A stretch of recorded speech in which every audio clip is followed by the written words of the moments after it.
اور دل میں شریعت محمدی صلی اللہ تعالی علیہ وسلم کا احترام ہی نہیں، عزت ہی نہیں، اس وجہ سے جو حکم بھی اللہ کی طرف سے آتا ہے ہم اس کی طرف توجہ نہیں دیتے۔ دنیا کی حکومت کی طرف کوئی اعلان ہو جائے ہم بڑے کان لگا کر سنتے ہیں، غور کرتے ہیں۔ اللہ کا حکم دیا جائے تو ہمیں کوئی توجہ نہیں۔ اللہ نے ایک حکم عطا فرمایا، فرمایا انما المؤمنون اخوہ، انما المؤمنون اخوہ، سن لو مسلمان کا بھائی ہے۔ انما المؤمنون اخوہ، مومن کا بھائی ہے۔ اللہ نے فرما دیا کہ ایمان والا چاہے مشرق میں رہنے والا ہے، چاہے مغرب میں رہنے والا ہے، چاہے اس کی ذات کیا ہے، کسی قبیلے کا ہے، کسی کنبے کا ہے، لیکن انما المؤمنون اخوہ،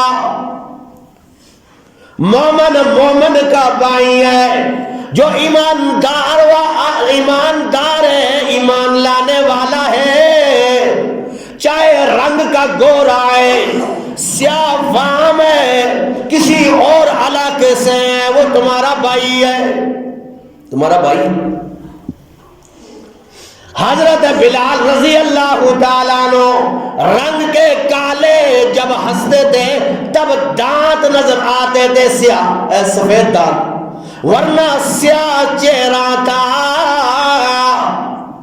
صحابہ کرام رضوان اللہ علیہم اجمعین میں اللہ نے وہ مقام عطا فرمایا کہ نبی مہربان صلی اللہ تعالی علیہ وسلم جب جنت کے دروازے پہ پہنچے معراج کی رات، اللہ دروازے کے قریب پہنچے، چلنے کی آواز آ رہی ہے، فرمایا جبرائیل یہ کیا؟ اللہ نے تو میرے ساتھ وعدہ کیا تھا کہ آپ سے پہلے جنت میں کوئی داخل نہیں ہوگا، یہ کون خوش نصیب ہے جو مجھ سے پہلے جنت میں داخل ہوا ہے؟ تو جبرائیل امین نے کہا اے اللہ کے نبی صلی اللہ تعالی علیہ وسلم، آپ کے ساتھ جو رب کا وعدہ ہے وہ سچا وعدہ ہے، ابھی تک جنت میں کوئی داخل نہیں ہوا۔ فرمایا پھر یہ چلنے کی آواز کس کی آ رہی ہے؟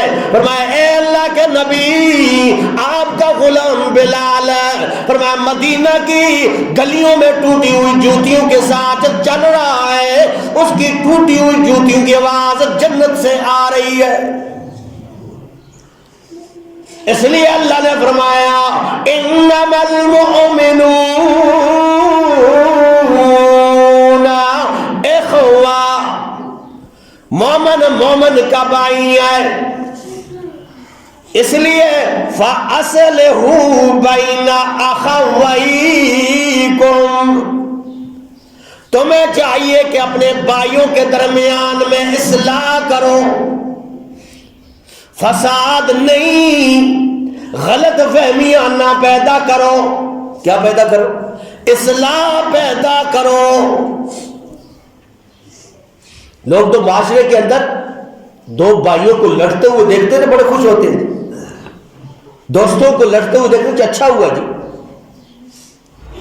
لیکن مسلمان کا شعار کیا ہے کہ مسلمان کا بھائی ہے، جو چاہیے مسلمانوں کو کہ آپس میں اصلاح رکھے یا ایک دوسرے کے درمیان میں اصلاح رکھے، سلو رکھے۔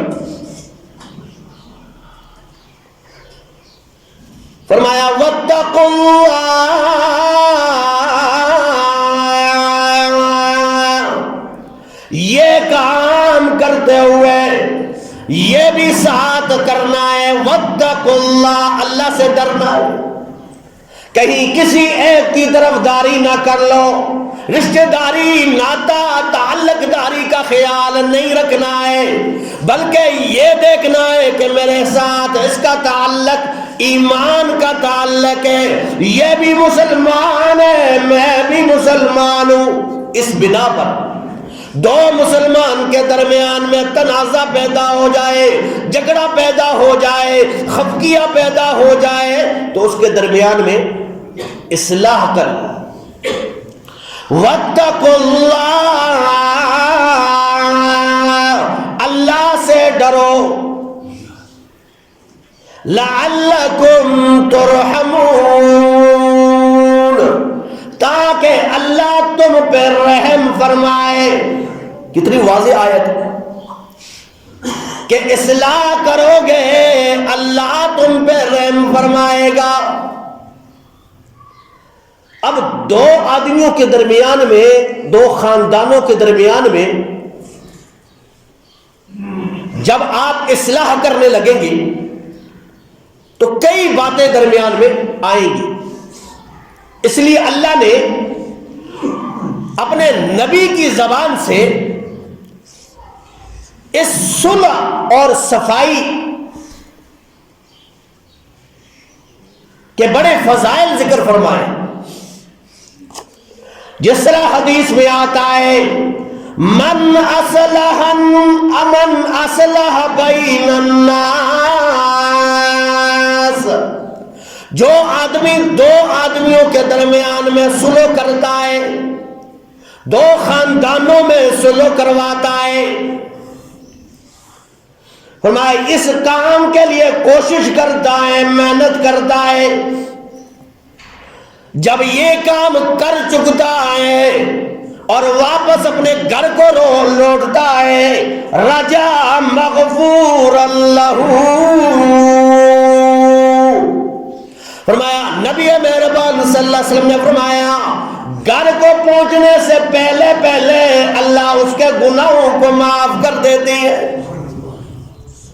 اللہ نے فرمایا تو نے ان کے درمیان میں صلح کر دی ہے، تو نے میرے حقوق جو پامال کیے ہیں، میں بھی تیرے ساتھ ناراض تھا، میں بھی تمہارے ساتھ صلح کرتا ہوں۔ دوسرے کی اصلاح کرنا، دوسرے مسلمان بھائیوں کو آپس میں اصلاح کے ساتھ ملانا بہت بڑا اجر ہے، اور دوسرے کے لیے دل میں کینہ رکھنا، یہ کہ ہوتا ہے فریق، آپ اس کو صلح کے لیے دعوت دیں گے، احادیث آپ اس کے سامنے پڑھیں گے، قرآن کی آیات پڑھیں گے، بعض ایسے ہٹ درم ہوتے ہیں کہ ماننے کے لیے تیار نہیں ہوتے، نہیں جی بڑی زیادتی کی ہے جس نے، اور اپنے بھائی کے لیے دل میں ہمیشہ کینہ رکھتا ہے، میں اسے چھوڑوں گا نہیں، نقصان دوں گا۔ تو نبی مہربان صلی اللہ تعالی علیہ وسلم نے فرمایا لا يدخل الجنہ من کان فی قلبہ من غل، وہ آدمی کبھی جنت میں نہیں جائے گا جو دوسرے مسلمان کے لیے دل میں کینہ رکھنے والا ہو، دل میں بغض رکھنے والا ہو، دل میں عداوت رکھنے والا ہو، وہ آدمی کبھی بھی جنت نہیں جائے گا۔ جو دوسرے کو معاف نہیں کرتا ہے اور اللہ سے امید رکھتا ہے کہ اللہ میرے گناہوں کو معاف کر دے۔ نبی مہربان صلی اللہ علیہ وسلم کی حدیث مبارکہ ابو داؤد کی روایت، فرمایا الا اخبرکم بافضل من درجۃ الصیام والصلاۃ والصدقہ، اے میرے صحابہ کیا میں تمہیں نہ بتلاؤں نماز روزہ اور صدقات سے بھی زیادہ فضیلت والا عمل، یعنی نماز روزہ یا صدقات جو آدمی دیتا ہے یہ اللہ کے ہاں بڑی فضیلت ہے، بڑا اجر ہے، بڑا ثواب ہے. لیکن نبی مہربان صلی اللہ علیہ وسلم نے فرمایا کیا اس سے بھی بہتر عمل نہ بتلاؤں تمہیں میرے صحابہ؟ اب وہ تھے تو صحابہ، وہ تو دین کے معاملے میں، ثواب کے معاملے میں ایک دوسرے سے آگے بڑھنے والے تھے. دین کے معاملے میں ہم پیچھے ہیں، دنیا کے معاملے میں ہم آگے بڑھنے والے ہیں. دنیا کا فائدہ ہمیں نظر آئے نا، ہم ایک دوسرے سے آگے بڑھنے کی کوشش کرتے، اور دین کے فائدے کا کہا جائے تو ہم کہتے ہیں کوئی بات نہیں، ہمیں کوئی اس کی قدر نہیں رہتی. اس لیے بزرگان نے کہا ہے کہ رسول اللہ صلی اللہ علیہ وسلم نے فرمایا کہ میں نہیں کہتا ہوں کہ الف لام میم ایک حرف ہے، الف لام اور میم جو اس کی تلاوت کرتا ہے 30 نیکیاں ملے. نیکیوں کی قدر نہیں. اگر ملک پاکستان والے اعلان کریں جو الف لام میم پڑھے گا 30 روپے ملیں گے، یا قرآن کی ایک لفظ پڑھے گا 10 روپے ملیں گے، آپ اندازہ لگائیں دڑ دڑ قرآن مجید ختم ہونا شروع ہو جائے. کیونکہ دل کے اندر روپے کی قیمت ہے نا، پیسے کی قدر ہے نا، ثواب کی قدر نہیں ہے، نیکیوں کی قدر نہیں ہے. اللہ کے ہاں میرا درجہ بلند ہو جائے، اللہ مجھ سے راضی ہو جائے، اس کی قدر نہیں. اکثر ہم نے دیکھا ہے، بڑی حیرانگی ہوتی ہے کہ لوگ یوٹیلٹی اسٹوروں کے لائنوں میں کھڑے ہیں، جو بینکوں کے سامنے کھڑے ہیں بل جمع کرانے کے لیے، کبھی اس نے نہیں کہا کہ پیچھے ایک بزرگ کھڑا ہے اس کو آگے کر دو. اور نماز کا ٹائم ہوتا ہے پہلی صف میں بزرگوں کو آگے کرنے کی کوشش، آپ آگے ہو جائیں، آپ آگے ہو جائیں. دنیا کے معاملے کے اندر ہم ایک دوسرے سے آگے بڑھنے کی کوشش کرتے ہیں، میرا جلدی نمبر آ جائے، میرا جلدی نمبر آ جائے. اور دین اور ثواب کا ٹائم آیا، پہلی صف میں کتنا فضائل ہیں پہلی صف میں کھڑے ہونے کی، کہ رسول اللہ صلی اللہ علیہ وسلم نے فرمایا اگر میں تمہیں بتلا دوں کہ پہلی صف میں کھڑے ہونے کے کتنا جو ہے وہ ثواب ہے، اجر ہے، تو مسجدوں کے اندر جھگڑے شروع ہو جائیں. ہر بندہ کہ میں پہلی صف کے اندر کھڑا ہوں گا. ہمیں اتنی قدر نہیں ہے، بلکہ ایک دوسرے سے آگے بڑھنا چاہیے. کوئی خالی جگہ دیکھو آپ اس میں آگے بڑھ کر آگے اس صف کو پورا کرو. دائیں طرف کھڑے ہونے کے اپنے فضائل ہیں، بائیں طرف کھڑے ہونے کے اپنے فضائل ہیں. پہلی صف کے اندر دوہرا ثواب ہے، اور جو پیچھے کھڑا ہوتا ہے اسے ایک اجر و ثواب ملتا ہے. دوہرے ثواب کو چھوڑ کر اور ایک ثواب کے پیچھے ہم آتے. کئی لوگ تو پہلے آتے لیکن محرومی ہے، پہلی صف کے اندر کھڑے ہونے کی بجائے پیچھے بیٹھنا زیادہ پسند کرتے. تو ہم نے عرض کیا ہے دنیا کی قدر نہیں ہے، دنیا کی قدر ہے، دین کی قدر نہیں ہمارے اندر. تو فرمایا الا اخبرکم، اے میرے صحابہ، اے میرے یاروں وفاداروں، جاننے ساروں، کیا میں تمہیں نہ بتلاؤں بے افضل من درجات الصیام والصلاۃ والصدقہ، جو نماز روزہ صدقات سے زیادہ فضیلت والا ہے، وہ عمل نہ بتلاؤں؟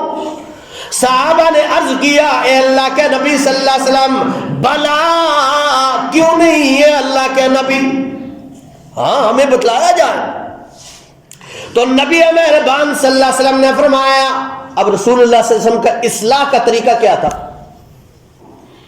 کہ صحابہ کو پہلے متوجہ کرتے تھے، متوجہ کر کے کیا تمہیں تم کو نہ بتلاؤں؟ صحابہ کہتے کیوں نہ بتلائے جی، کیا ثواب اور اجر والا بات نہ بتاؤں؟ صحابہ کہتے کیوں نہیں؟ یہ اللہ کے نبی ہمیں بتلایا جائے۔ پھر اللہ کے نبی فرماتے تھے کیا میں تمہیں نہ بتلاؤں؟ صحابہ کہتے کیوں نہیں اللہ کے نبی بتلایا جائے۔ آج تو دین چونکہ عام ہو گیا، گلی کوچوں میں مسئلے لوگ پوچھتے ہیں اور مسائل عام ہو گئے ہیں، دین کی قدر ہی ختم ہو۔ کہیں سنا ہے آپ نے کہیں ڈاکٹر آدمی نے، کوئی ڈاکٹر اسپیشلسٹ ہو، آپ راستے میں کھڑے ہو کر اس سے نسخہ پوچھے، وہ کبھی آپ کو نہیں بتلایا کہ جی کلینک میں آنا، پھر اس کی قیمت لیتا ہے۔ دین چونکہ عام ہوا، اس کی قدر ختم ہوگی، قیمت ختم ہوگی۔ صحابہ کرام نے فرمایا اے اللہ کے نبی کیوں نہیں ہمیں بتلایا جائے؟ فرمایا اصلاح ذات البین، فرمایا آپس میں میل جول کو بڑھانا، میل جول کو بڑھانا، سلمن قطع کا، جو تم سے توڑے تم اس کے ساتھ جوڑو، میل جول این آنا جانا، پوچھ بال ایک دوسرے کی کرنا، اس کو بڑھانا۔ کوئی آپ کی پوچھے یا نہ پوچھے، آپ کو آپ کی خیریت پوچھے نہ پوچھے، آپ اس کو پوچھے، گویا آپ شریعت کا حق ادا کر رہے، نہیں کرتا کوئی تو نہ کرے۔ فرمایا اصلاح ذات البین، ایک دوسرے کی میل جول بڑھانا، اور فساد ذات البین الحالقہ، فرمایا جو فساد کرتا ہے، میل جول میں توڑ ڈالتا ہے، مسلمانوں کے دلوں میں توہم ڈالتا ہے، توڑ ڈالتا ہے، وہم ڈالتا ہے، ایک دوسرے سے جدائی ڈالتا ہے۔ فرمایا الحالقہ، یہ مونڈنے کی طرح ہے۔ نماز روزہ حج زکات صدقات دیے آپ نے، بڑے اچھے عمل کیے آپ نے، ان اعمال کو گویا ختم کرنے والا عمل ہے توڑ ڈالنا۔ فرمایا اس سے بڑا عمل یہ ہے کہ آپس میں میل جول بڑھاؤ، ایک دوسرے کی اصلاح کرو۔ اللہ اکبر۔ نبی مہربان صلی اللہ تعالی علیہ وسلم نے فرمایا لا یحل لرجل ان یحجر اخاہ فوق ثلاث لیال یلتقیان، فرمایا کسی شخص کے لیے یہ جائز نہیں ہے کہ دوسرے مسلمان بھائی سے 3 دن اور 3 راتیں ایک دوسرے سے منہ پھیرے، ناراضگی 3 دن سے زیادہ، اپنی ذات کے لیے۔ ورنہ ہم نے اکثر عرض کیا ہے کہ دین کے لیے کسی کے ساتھ میل جول کم کرنا یا ختم کرنا، اللہ کے دین کے لیے، جس طرح مکہ کے اندر مشرکین تھے اور رشتہ داریاں تھی، آپس میں تعلق داریاں تھی، لیکن مشرکین سے وہ سلام دعا نہیں کیا کرتے تھے صحابہ کرام، کیونکہ اللہ کے دین کے لیے۔ ہاں اپنی ذات کے لیے کسی کے لیے 3 دن سے زیادہ ناراض نہ ہوا جائے، اور فرمایا ایک دوسرے سے منہ نہ پھیرو، کیونکہ انما المؤمنون اخوہ، مسلمان کا بھائی ہے۔ اور نبی مہربان صلی اللہ تعالی علیہ وسلم نے فرمایا فاتقوا اللہ واصلحوا ذات بینکم، اللہ سے ڈرو اور آپس میں سلو کرو۔ رشتے ناطے اور تعلق کو قائم کرو. یہ اللہ کا حکم ہے. اصلاح مسلمانوں کے درمیان میں اتنی لازمی چیز ہے کہ جھوٹ کے بارے میں فرمایا الصدق ینجی والکذب یہلک. سچ میں نجات ہے اور جھوٹ ہلاک کر دینے والا ہے. اور بخاری شریف کی روایت ہے کتاب الادب حدیث نمبر 5629 فرمایا وَإِنَّ الْكَذِبَ يَهْدِي إِلَى الْفُجُورِ. جھوٹ انسان کو نافرمانی کی طرف لے جاتا ہے, گناہ کی طرف لے جاتا ہے جھوٹ. لیکن بخاری شریف کی روایت ہے کتاب الصلح فرمایا لیس الکذاب الذی یصلح بین الناس فینمی خیرا او یقول خیرا. وہ آدمی کذاب نہیں ہے, جھوٹا نہیں ہے جو دو آدمیوں کے درمیان میں صلح کے لیے جھوٹ بولتا ہے. دو آدمی, دو خاندان, دو برادریوں کے درمیان میں جھوٹ بول کر صلح کروانے کے لیے جھوٹ بولتا ہے, وہ جھوٹا آدمی نہیں ہے. دو آدمی ناراض ہیں بھائی, وہ تو آپ کے بارے میں بڑے اچھے گمان رکھتا ہے, بڑی تعریفیں آپ کی کرتا ہے, حالانکہ آپ کو گالی دیتا ہوں, لیکن صلح کروانے والا کیا کہتا ہے وہ تو بڑا اچھا آپ کے بارے میں اچھا گمان رکھتا ہے اور آپ کے بارے میں اچھی تعریف آپ کی کرتا ہے, اور آپ برا بلا کہہ رہے یار کیسی بات. اس کے دل میں بھی قدر پیدا, اچھا میرا دوسرا بھائی میرے بارے میں اچھا گمان رکھتا ہے. وہاں آپ سچ بولیں گے تو کیا ہوگا کہ وہ جو فلاں آدمی آپ کو گالیاں دیتا ہے, اچھا کل 2 گالیوں میں اور دیتا ہوں. وہاں پہ جھوٹ بولا. اللہ کے نبی صلی اللہ علیہ وسلم نے فرمایا 2 آدمیوں کے درمیان میں صلح کروانے والا آدمی کذاب نہیں ہے, جھوٹا نہیں ہے, اس کا جھوٹ بھی اللہ کے ہاں اجر و ثواب ان کے نامہ اعمال میں لکھا جاتا ہے. اور 2 آدمیوں کے درمیان میں صلح کروانا, فرمایا گھر میں وہ لوٹتا ہے اللہ کے ہاں اس کے گناہ معاف کر دیے جاتے. کتنا اجر ہے, کتنا ثواب ہے. فرمایا نماز روزے سے بھی زیادہ بڑھ کر, صدقات سے بھی زیادہ بڑھ کر بہترین ثواب یہ ہے کہ جو فساد کو ختم کرتا ہے اور اصلاح کرتا ہے لوگوں کے درمیان میں. اللہ سے دعا ہے اللہ قرآن و سنت کی سچی تعلیمات پہ ہمیں عمل کی توفیق نصیب فرمائے. وآخر دعوانا ان الحمدللہ رب العالمین. سمجھ فرمائے.